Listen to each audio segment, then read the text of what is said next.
Welcome to Break the Rules with Dr. Lauren Lax, a podcast dedicated to quieting the noise in the health, food, and fitness world.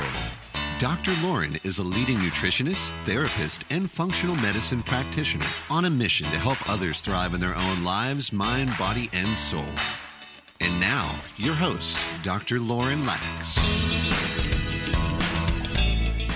Well, hello. Welcome to another edition of the Break the Rules podcast, where we talk about quieting the noise in the health, food, and fitness world. And today, I'm super stoked to have Rachael Pontillo.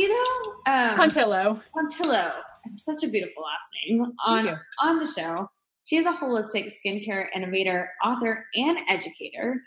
She is also a healthy skin media expert and has been featured on Birdie Insider, Yahoo Health, Today.com, and has appeared on ABC, Cheddar News, and Fox. So this girl has a lot of media experience and just is being seen as an expert in this field and a leader in the nutritional aesthetics part of skincare and holistic health. So Rachael, thanks so much for coming on. I know today we're going to have a good conversation about beauty industry, the rules that may be changing and shaken up with given the state of the world and how the beauty industry is changing for one, as well as do some laser round of skin questions that I have for you. I get a ton of clients that come to me with skin issues. I specialize in gut health and nutritional health.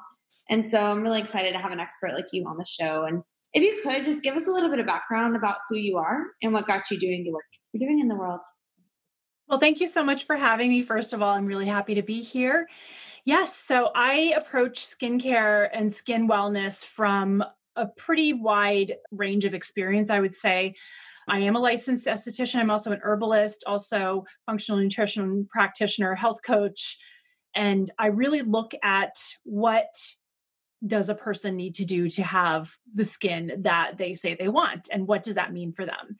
I also have a lot of training in kind of the more spiritual side of things, because when we're talking about skin, there are a lot of components to how we feel about our skin, what we feel we should do in terms of beautifying ourselves, what the reasons for that are. And some of those do have some really spiritual ties that go deep back and deep rooted for people. So it's important to really understand not only how to do something and why somebody should do something, but also why they want what they say they want, or if they're getting stuck or feeling stuck in not doing something that even they know intellectually is healthy for them. Why is that happening? So I'm a huge proponent of just custom skincare for people, not just products, but the whole approach, nutrition, lifestyle, and mindset. And that is really what is necessary to have results that are happening now, but also that can be sustained through the future.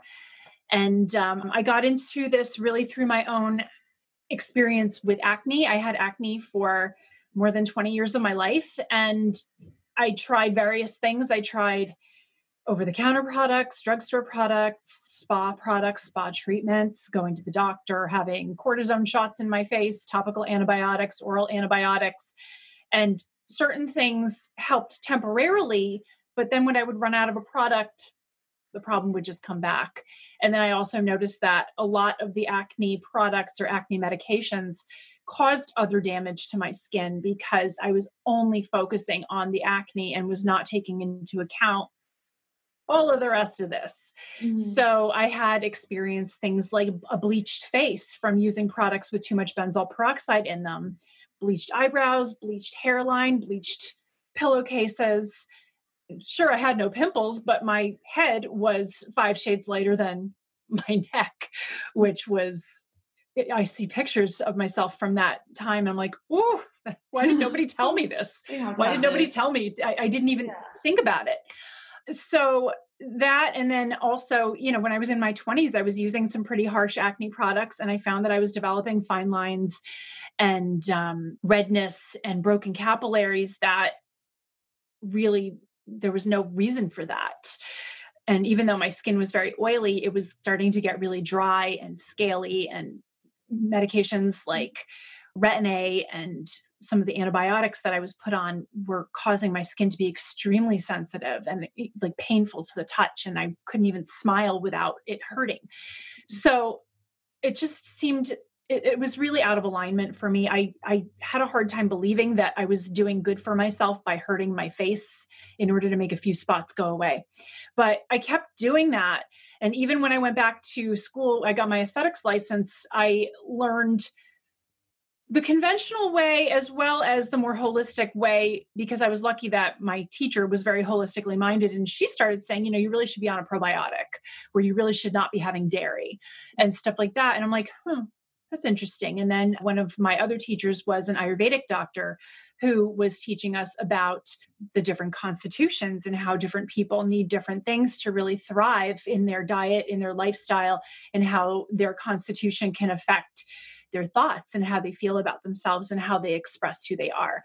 So that's what really started to pique my interest. And, in terms of herbs, in terms of plants, I've always had that interest. My mom always had a garden, always had herbs, growing in the house, outside the house. So I was always just, fascinated by plants. I would just go in my yard and sit on the ground and just see what I could find and ask, what is this and stuff like that? What does it do? So all of that really came together in my business and in my practice starting, I would say in 2012 is when I began teaching people how to make herbal skincare products for themselves here in the Philadelphia area. I taught at several different adult learning centers and neighborhood annex type community education type of centers. And at the time, my business was very young and my social media profiles were, I didn't know how to use them or anything. I would just post like, oh, hey, I'm teaching this class in Philadelphia on this day at this time. Come and join me. Thinking that only Philadelphia Facebook would see it. But of course, that's not the case. So people started contacting me like, oh, I'm really interested in this. Can you come to Vegas and teach this? Or can you come to Georgia and teach this? And I'm just like, no, it's so much stuff to pack up and all of that. It's a lot of prep work. It's a lot of tools and equipment and ingredients that I would literally have to pack into crates and put in my car, and it would take several trips. And the idea of making that a long trip, I'm just like, no. And then somebody asked, well, can you do it online? And at the time I was like, no, I don't know how to do that. So I really was just teaching locally. I was working with clients, not as an esthetician, but as I would say a skin wellness kind of health coach, where we would have coaching programs. And I started including custom skincare products in them because when I was working as a coach primarily, I was helping people make changes in their diet, in their lifestyle. I was recommending that they switch to non-toxic products and natural products. And then of course they would say, well, what should I use? And the problem is that while there were plenty of natural products available, how could I possibly know if it was going to be the right one for that person's skin? Because what I noticed, even when I was practicing as an esthetician, is that, someone comes with a certain skin issue or skin goals, you give them a product that it says the ingredients are formulated to help that, but it doesn't work. Well, why doesn't it work? Well, we don't know. It can be because somebody is eating something that is causing their skin to have that issue so that it's really not a topical issue at all. So it almost wouldn't matter what you put on their skin if that internal cause is still the case.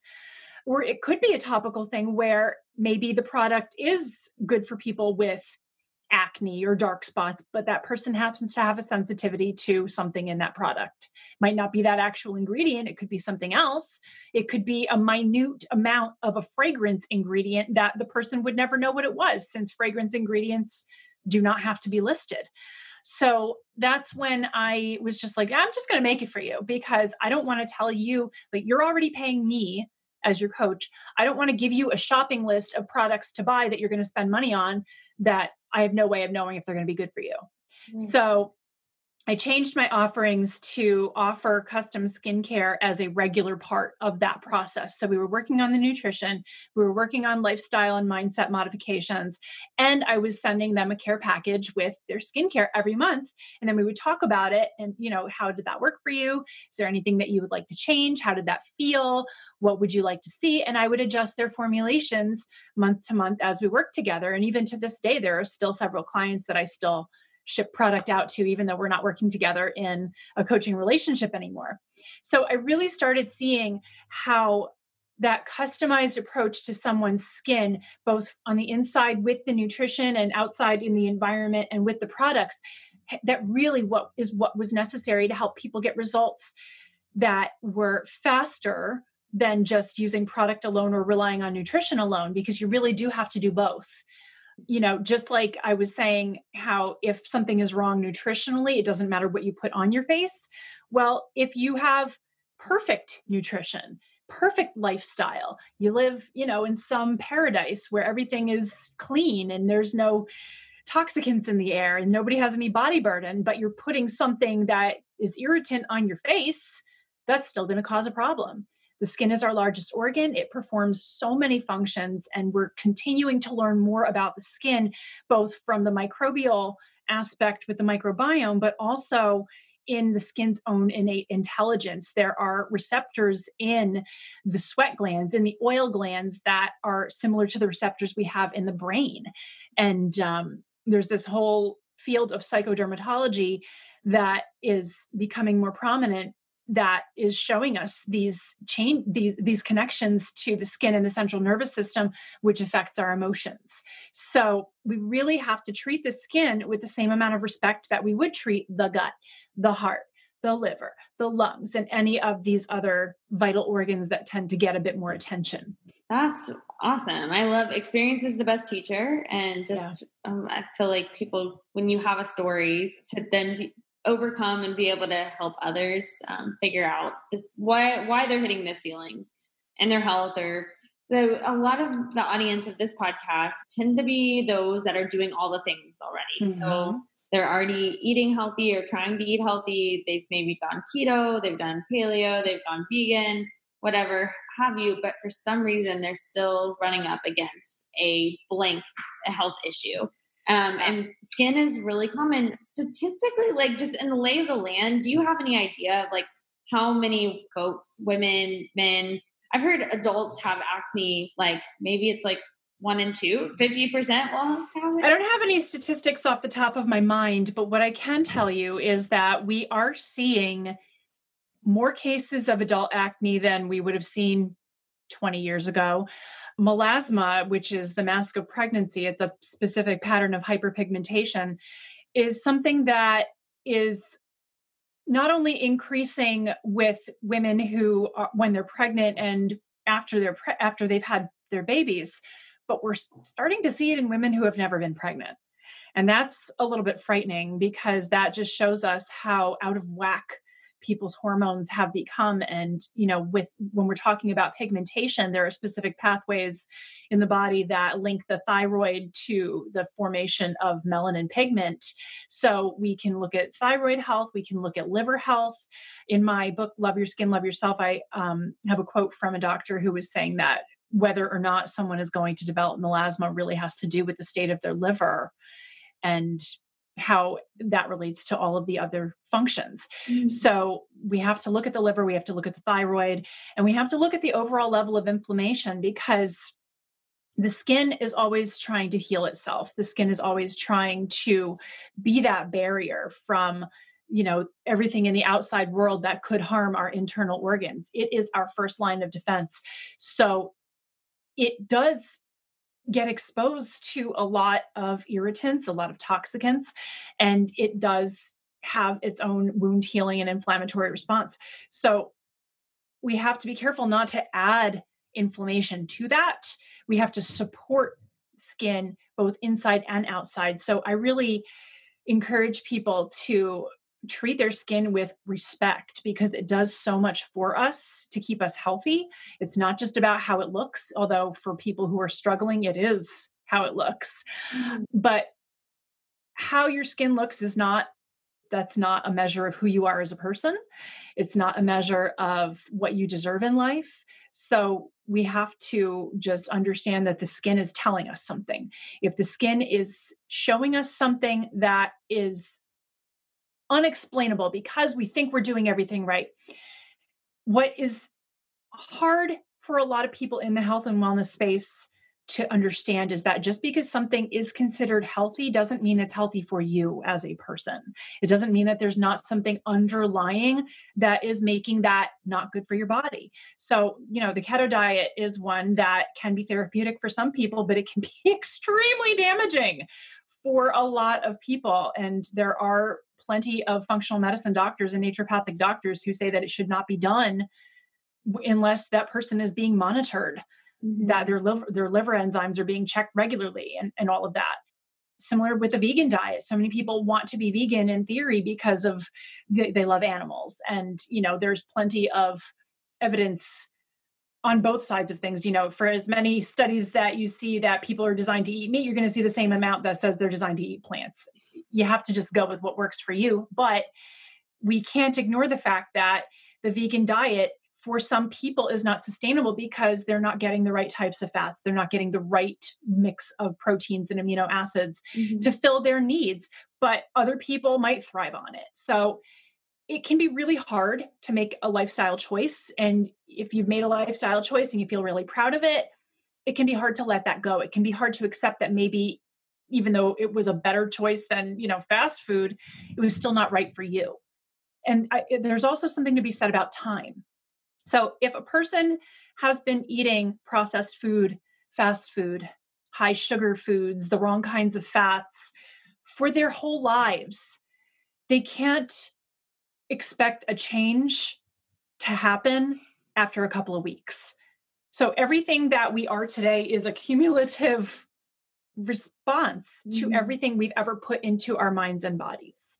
So all of that time that it's taken to develop whatever issue we have, it's not to say it's going to take that much time to undo it, because it won't, but we can't expect quick results. And even after a couple of months, that's not always reasonable. Typically, I'm sure in functional medicine, when we do food sensitivity tests or we do hormone tests or neurotransmitter tests, 90 days is typically the amount of time that, you take a test, then you do the protocol, you follow the lifestyle, and then you test again and you see, well, what changed? Sometimes nothing, but sometimes a lot.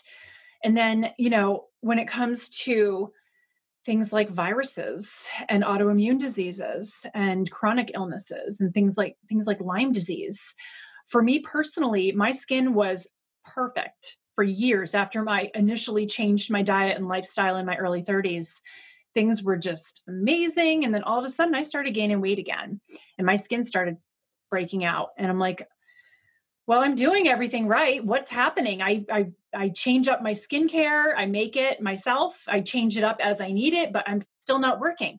Well, it turns out at that time I had a lot of microbes that were not supposed to be in my gut that were there. I had H. pylori. I had a bunch of other things. And then I found out later that I did have Lyme disease as well.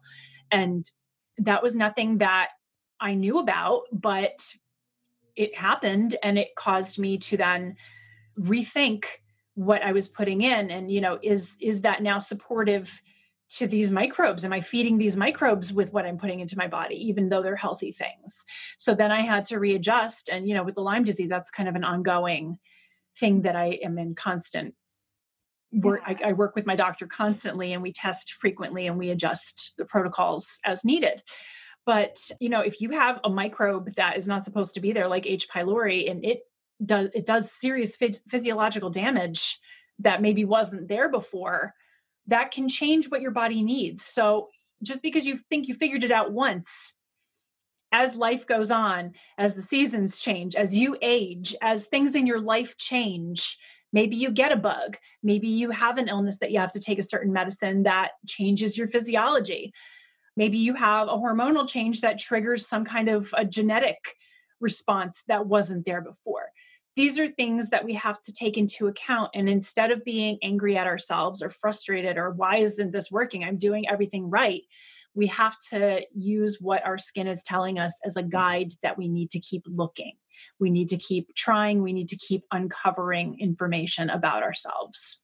Yeah, I kind of would consider almost a blessing in disguise that, like, if a person is prone to more skin issues, like as being their thing, and it shows, like, it's like you're cued to look more deep, whereas some people don't have that like overt ability to be able to see that if they're not having like skin issues. Maybe it's just like, I don't know, they could have Lyme for years and not really realize it. It's true. And, even if they have something like Epstein-Barr or Lyme for years, it might not show up for a while. These bugs can go dormant. And then if something stressful happens, or if they get sick with something else and their immune system is down, or something like H. pylori comes in and disrupts things, then everything else can kind of wake up and be like, oh, party time. And that can really affect us. So, we don't always have symptoms when we have something wrong.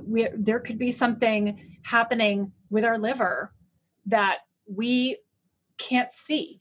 And unfortunately, in the world we live in, we have gotten very used to living with symptoms of chronic illness like fatigue and bloating, gut issues, mood issues, memory issues, brain fog.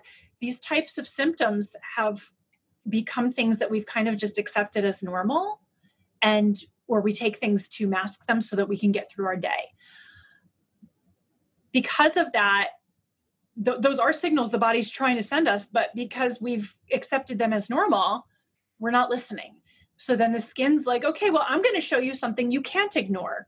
And if it didn't do that, then liver problems could progress to the point where it gets very serious, or heart problems could get very serious. So certain conditions of the skin, like rosacea, where, you get redness in the cheeks and on the nose, that is something that is not only tied to gut health, but it also can be associated with heart health, which a lot of people might not know.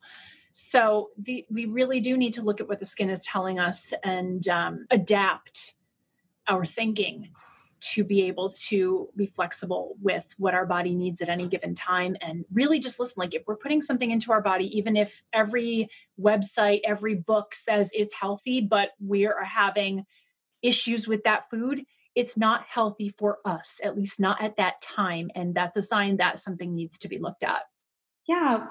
With the nutrition background that you have as well, are there any key themes that you have found in just all the clients that you've served that tend to be like underlying triggers that may be food, like healthy foods, histamine being one of them, or lectins or nightshades, or is it just still super unique to individuals beyond, let's say, the usual suspects of gluten and dairy? Yeah, gluten, dairy, sugar, that I call the skin trigger trifecta in my book. And there are certainly some other issues. We know that eggs for many people can be associated with eczema or psoriasis.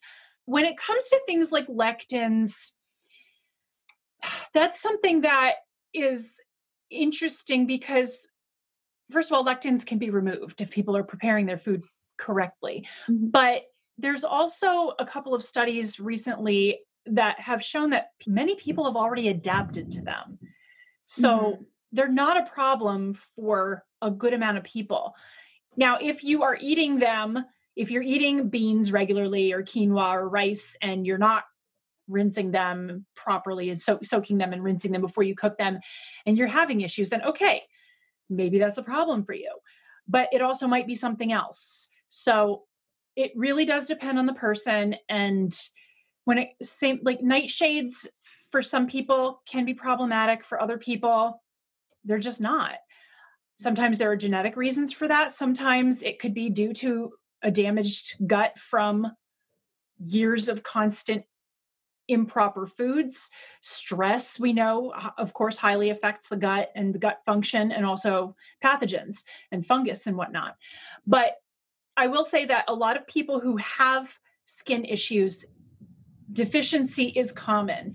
Mineral deficiency of zinc, copper, those are common. Deficiencies of vitamins A, E, B vitamins, K, D3 are also pretty common. So, when we see deficiency, it's either because they're not putting the right foods into their bodies, or if they are, they're just not absorbing it, which tells us there's something going on in the gut. So it usually does go back to the gut. In some cases, we can say it goes back to the liver or the thyroid, but liver and thyroid function are largely reliant on gut function, and the liver is an accessory organ to, the digestive tract. So you can't say, oh, it's the liver without saying it's also the gut, and vice versa. So it does have to be looked at individually, and it can be frustrating for some people because, at this time, functional medicine for many people and naturopathic medicine is not financially accessible. That this is an issue that I like to talk about openly when I do shows like this, because it is a reflection of the fact that health is privilege in this country, which has to change, and it's not going to change if we don't talk about it. But there are a lot of practitioners who are offering sliding scales, which can be helpful.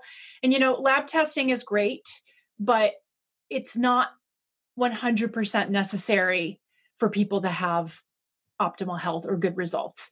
There's a lot that can be said about an elimination diet. There's a lot that can be said about just listening to your body, food journaling, just even daily lifestyle journaling, where, if you exercise and it wipes you out completely, well, that can tell us that that's an oxidative stress issue. So I think that just increasing our overall awareness of our lives, of our bodies, is something that we all just need to get better at. And if testing is affordable for us, then yeah, we should do it. And there have been times where I'd go to my regular doctor and say, anything insurance covers, test me for it. And they'll do it, but you have to ask them to. They're not going to, in a regular conventional medical model, they can only test for what they think is wrong.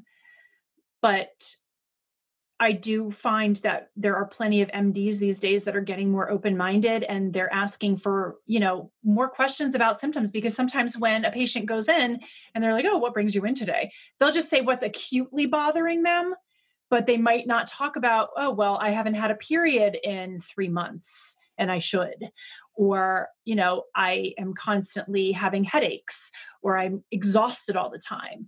If they go in there and they're going in for abdominal pain, they might not think to tell that other stuff, which might be relevant. So we really need to learn to be our own health advocates and communicate what's going on with our doctors so that they can order more tests that insurance will actually cover.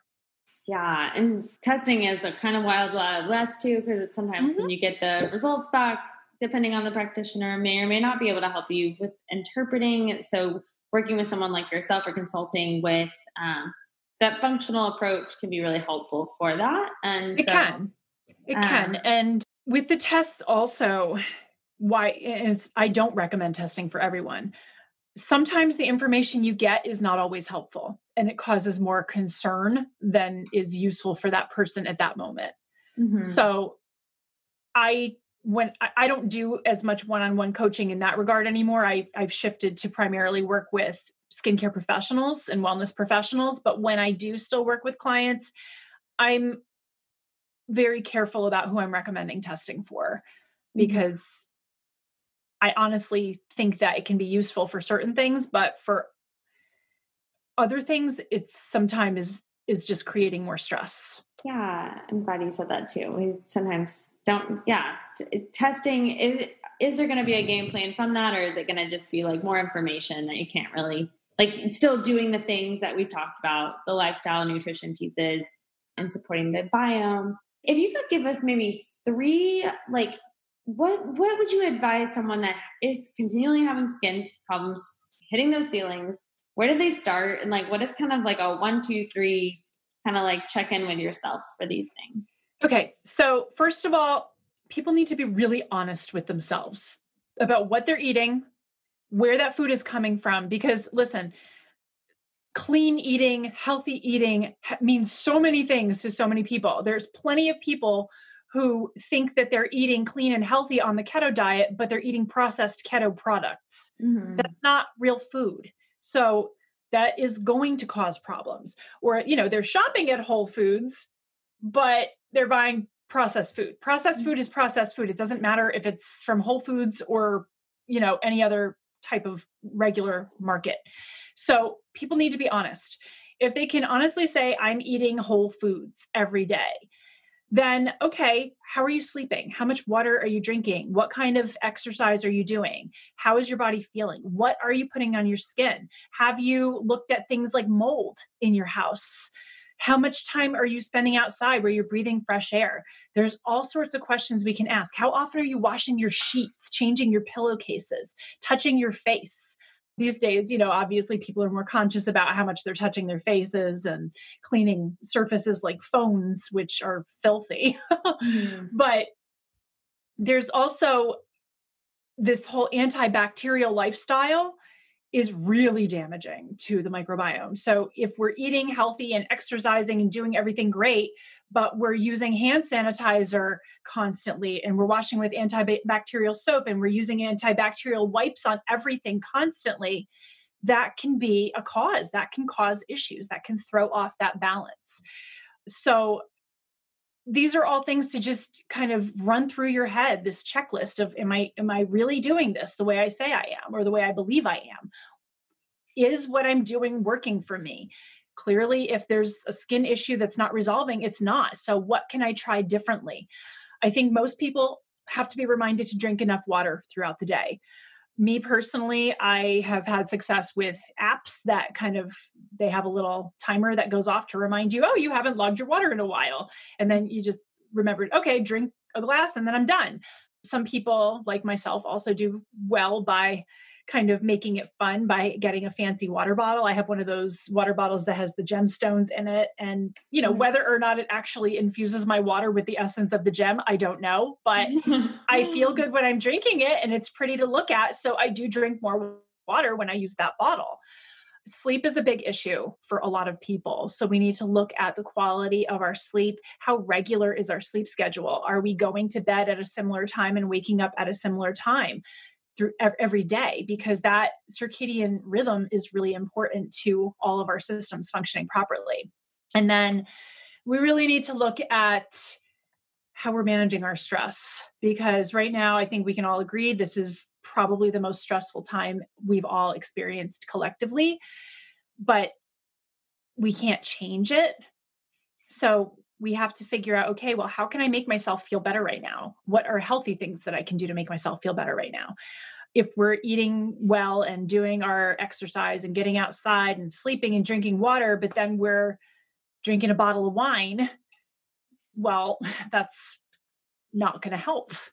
So there are a lot of parts of a healthy lifestyle that can become unhealthy if we are not doing it with good intention or in moderation. Mm-hmm. So yeah, definitely being honest, gut check is what I call that. Yeah. And then incorporating those factors, and then typically probably finding a hole somewhere in there that you can at least experiment with. Yeah. And, I have to say this, we usually know. We usually just don't want to admit it to ourselves. It's really common for people to know that there's a bad habit somewhere that they think that they can counteract with a bunch of other healthy stuff, but they still keep doing the bad thing. Like, if somebody has a sugar craving and they're eating cookies and candy, but they're also eating so many salads and green smoothies and lemon water and taking probiotics and exercising and sleeping and drinking water and doing yoga and all these other things, but they're still, secretly binging a box of cookies. It's out of balance. So we have to be honest with ourselves. And I'm glad too, you mentioned some environmental factors, just like not discounting things like perhaps living in mold. That was never on my radar until about the 8, maybe tier. And now it's more on there because I went through that experience, but that can definitely impact. Lyme disease is something that a lot more people are experiencing these days. And it's something that, because I think testing is starting to improve, we are getting more results and we're having more doctors who are educating about this. And it's, I grew up in the Northeast. I grew up in New Jersey, which is a pretty hot spot for ticks, but I never noticed a bullseye rash. I never remember having a tick on me, but I have Lyme disease. So I don't know when I got it. I do know, I garden. I love to just play with plants. I love being in the woods. I'm a bit of a tree hugger and forest bather. You're not going to tell me not to go to the woods. It's just, so I'm dealing with that now and dealing with the repercussions of that. But what are you going to do? Not live your life? No, you're going to live your life and do the best you can. But accept that things do change and you have to go with the flow when things do change and address those changes as they come. Yeah. Bob and weave and just let your body just to take the signs as a guide. Yeah. Denial is not going to help anything. Yeah. Well, Rachel, where can people find out more about you, your work, what you're up to right now? So I have a couple of resources. I do have a book called Love Your Skin, Love It Yourself that you can get on Amazon or Kindle. Mm. And that is really just, I call it like my skincare self-help memoir book. It really tells you through the process I went through to lose weight, clear my skin, and maintain that and sustain that. I also have a website, rachaelpontillo.com, where I have a lot of blog posts. There's also opportunities to consult with me, as well as take a couple of my online courses. I have one called Must Have Secrets for Gorgeous Skin. That is a 10 video series that is only $29.97. So that's a really good way for people to just kind of start learning about these different aspects of their life that they should be looking at and being more conscious of what is going on in their life and their diet and all of that for their skin. If you are a skincare or wellness practitioner or professional and you're interested in learning how to formulate your own skincare line for your practice or offer your clients custom skincare, you can go over to createyourskincare.com. I've got a couple of online courses and private mentoring opportunities there. And then also at nutritionalaesthetics.com, we have a membership program and certification for professionals, but we do also have a wonderful blog that has lots of resources for non-professionals. Oh, amazing. A wealth of resources for sure. And I'll be putting links in the show notes. Rachel, thanks for coming on and helping us break some skincare rules today. Thank you so much for having me.